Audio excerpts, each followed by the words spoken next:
जय श्री कृष्णा। राधे राधे फ्रेंड्स, कैसे हैं आप सब। मेरे लड्डू गोपाल चैनल में आप सबका स्वागत है फ्रेंड्स। आज मैं आप सबके साथ शेयर करूंगी कार्तिक माह में प्रतिदिन तुलसी पूजन कैसे करेंगे फ्रेंड्स। सरल विधि से तुलसी माता की पूजा कैसे करेंगे और दीप दान जो है ना, सुबह करें या फिर शाम करें, किस समय दीप दान करना है फ्रेंड्स। तो आज के वीडियो में मैं आप सबके साथ शेयर करने वाली हूँ फ्रेंड्स कि तुलसी पूजन हम कैसे करेंगे, दीप दान कब और कैसे करेंगे फ्रेंड्स। कार्तिक महीने में तुलसी पूजन का बहुत ज़्यादा महत्व होता है फ्रेंड्स। पूरे कार्तिक महीने में तुलसी माता की पूजा की जाती है और दीप दान किया जाता है। तुलसी के पास दीप दान किया जाता है, तुलसी माता के पास, और पूरे कार्तिक महीना पूजा किया जाता है फ्रेंड्स। तो देखिए, सबसे पहले तो तुलसी का जो गमला हो या तुलसी चौरा हो, उसे आप अच्छे से साफ करके, अच्छे से जैसे कि पेंट किया हो तो आप पेंट कर लीजिएगा, या फिर देखिए मैं गेरू से लीप रही हूँ।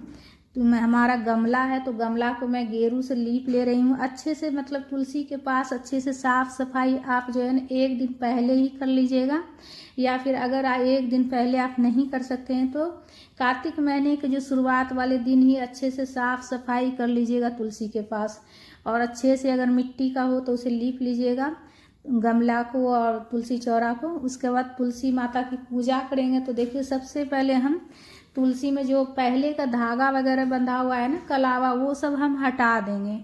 इसलिए कि कार्तिक महीने में तुलसी माता की जो पूजा होती है तो प्रत्येक दिन जो है ना, माता को वस्त्र के स्वरूप में कलावा अर्पित किया जाता है, चुनरी अर्पित किया जाता है। तो जो पहले का जो चढ़ाया हुआ है ना, जो भी मतलब कलावा और जो चूड़ियाँ वगैरह है, वो सब हम हटा देंगे। चुनरी जो चढ़ाए हैं तुलसी माता को, वो भी हटा देंगे। कार्तिक महीने में तुलसी माता की पूजा करने से घर में सुख समृद्धि आती है, धन धान की कभी कमी नहीं रहती है। और जो माता को हमने पहले जो चूड़ियाँ चढ़ाई थी, जो पहले मतलब तुलसी माता को पहनी हुई थी, तो वो चूड़ी हम उतार के विसर्जन करने के लिए नहीं रखेंगे, उसे हम खुद पहन लेंगे। इसलिए कि माता का आशीर्वाद है उसमें, तो हम खुद पहन लेंगे। और जो कलावा वगैरह जो भी माता को जो हमने तुलसी में जो हमने बांध रखे हैं और चुनरी, ये सब हम विसर्जन कर देंगे। पुराना वाला जो चुनरी है वो सब हम विसर्जन करने के लिए रख लेंगे। और तुलसी के गमला के पास जो मिट्टी है उसे भी थोड़ा खोद कर हल्का कर लीजिएगा अच्छे से। उसके बाद देखिए, सबसे पहले हम पूजा में दीपक प्रज्वलित कर लेंगे, इसलिए कि हमारी पूजा का साक्ष्य दीपक होता है। दीपक देखिए, आप तिल के तेल से भी कर सकते हैं या फिर घी से भी दीपक प्रज्वलित कर सकते हैं। ठीक है फ्रेंड्स, दीप दान जो है ना सुबह शाम कैसे किया था वो भी मैं बताऊंगी, तो वीडियो पूरा अंत तक देखिएगा फ्रेंड्स। ठीक है, तो सबसे पहले हम दीपक पूजा में प्रज्वलित कर लेंगे, इसलिए कि पूजा का साक्ष्य दीपक होता है। तो देखिए, गमला में अगर जगह हो तो आप रखिएगा, नहीं तो आप जो है ना नीचे आप किसी प्लेट में करके भी दीपक रख सकते हैं, या फिर अक्षत का आसन देकर भी रख सकते हैं। पेड़ को कोई नुकसान नहीं पहुंचना चाहिए, इस बात का ध्यान रखिएगा। उसके बाद जल समर्पित कर लेंगे, जल चढ़ा लेंगे हम तुलसी माता को, तो पेड़ में थोड़ा सा भी नुकसान नहीं पहुंचना चाहिए, इस बात का खास ध्यान रखिएगा कि आपके जो दीपक रहेगा, दीपक से पेड़ में कोई नुकसान नहीं पहुंचना चाहिए। तो इसलिए से हमने नीचे रखे हैं, गमला में कोई खास ज़्यादा जगह नहीं है तो हमने नीचे ही रख लिए प्लेट में करके। और देखिए, माता को हम चुनरी समर्पित करेंगे। कार्तिक माह के पहले दिन, शुरुआत वाले दिन माता को चुनरी जरूर चढ़ा लीजिएगा और चूड़ियाँ वगैरह भी माता को चढ़ा लीजिएगा। माता का अच्छे से मतलब श्रृंगार करके तुलसी माता को अच्छे से सजा कर रखिएगा। पूरे कार्तिक महीने में माता की पूजा की जाती है। और देखिए, बहुत से लोग बोलते हैं कि कार्तिक महीने में माता को सिंदूर नहीं लगाया जाता है, लेकिन देखिए, माता के तो मतलब हम लोग सभी जानते हैं कि सुहागन है। मतलब ये कार्तिक महीने में ही माता का विवाह हुआ था, मतलब शालिग्राम भगवान से, विष्णु भगवान जी से। इसीलिए से बहुत से लोग इस बात को मानते हैं और कार्तिक महीने में सिंदूर नहीं लगाते। लेकिन माता तो है सुहागन ही, इसलिए हम सिंदूर लगाते हैं। तो मैं अपना बता रही हूँ, हम सिंदूर लगाते हैं। तो हम सिंदूर लगा लेंगे, माता को सिंदूर लगा लेंगे, पुष्प अर्पित कर लेंगे, चुनरी समर्पित कर लेंगे, और माता को लगाने के बाद सिंदूर अपने मांग में भी लगा लेंगे। उसके बाद जो गमला है उसमें भी हम 5 बार सिंदूर टीक देंगे।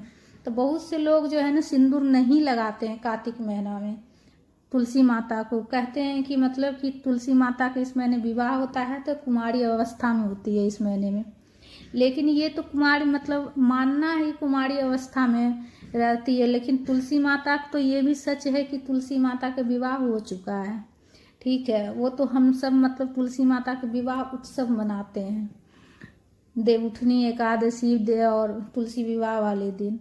तो देखिए सबसे पहले हम जो धूप प्रज्वलित करके धूप दिखा लेंगे। पुष्प जो भी कलर का फूल हो आप चढ़ा लीजिएगा, फूल हो माला हो जिस भी कलर का चढ़ा लीजिएगा। उसके बाद धूप प्रज्वलित कर लीजिएगा, ठीक है। तो धूप प्रज्वलित करके और जो भोग है, भोग में देखिए आप कोई फल का भोग लगा सकते हैं, मिश्री का भोग लगा सकते हैं, बतासा का भोग लगा सकते हैं। लेकिन इस बात का ध्यान रखिएगा कि जो भी भोग लगाइएगा किसी प्लेट में करके ही चढ़ाइएगा। अगर डायरेक्ट आप मिश्री बतासा आप डायरेक्ट तुलसी में अगर आप डालिएगा चढ़ाइएगा तो उससे चींटी लगेगी और आपका पैर खराब हो जाएगा, ठीक है। इसीलिए से इस बात का ध्यान रखिएगा, किसी प्लेट में करके चढ़ा लीजिएगा। बाद में पूजा के बाद प्रसाद पूरा परिवार ग्रहण कीजिएगा। तो भोग लगाने के बाद जो हमने दीपक पहले प्रज्वलित करके रखे थे उसी से हम आरती कर लेंगे, धूप दीप से आरती कर लेंगे। पहले जो हमने दीपक प्रज्वलित करके रखे थे, आरती करने के बाद आचमनी कर लेंगे। आचमनी कर लेंगे 3 बार हाथ में जल लेकर 3 बार हाथ को घुमाते हुए आचमनी कर लेंगे।